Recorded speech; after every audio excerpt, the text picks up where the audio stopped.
बनवा के खुश गोइल बीचे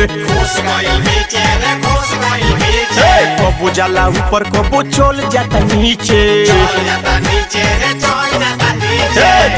जो बनवा के खुश गोइल बीचे कबो जाला ऊपर कबो चल जाता नीचे देह से नेह जगाया रे सखी बड़ा मजा आया देह से नेह जगाया रे सखी बड़ा मजा आया इने ओने गुदराया रे सखी बड़ा मजा आया इने ओने गुदराया रे सखी बड़ा मजा आया।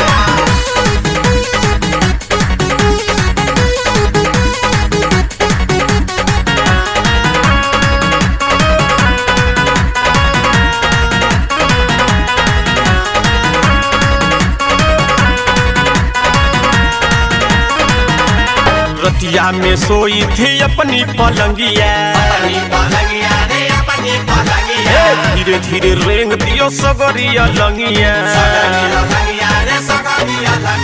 रतिया में सोई थी अपनी पलंगिया धीरे धीरे रेंग दियो सगरिया लंगिया घोड़ी में मुंह घुसाया रे सखी मन बहुराया घोड़ी में मुंह घुसाया रे सखी मन बहुराया इने ओने गुदराया रे सखी बड़ा मजा आया इने ओने गुदराया रे सखी बड़ा मजा आया।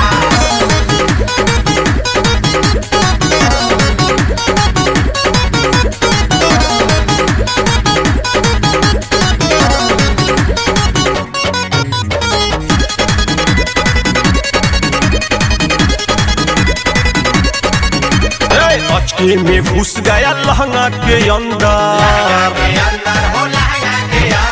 जहाँ छुअत रहल सुमंधर में अचके में घुस गया लहंगा के अंदर जहाँ छुअत रहल सुमंधर में सुगन्नी और सुघुराया रे लाल लाल किया साया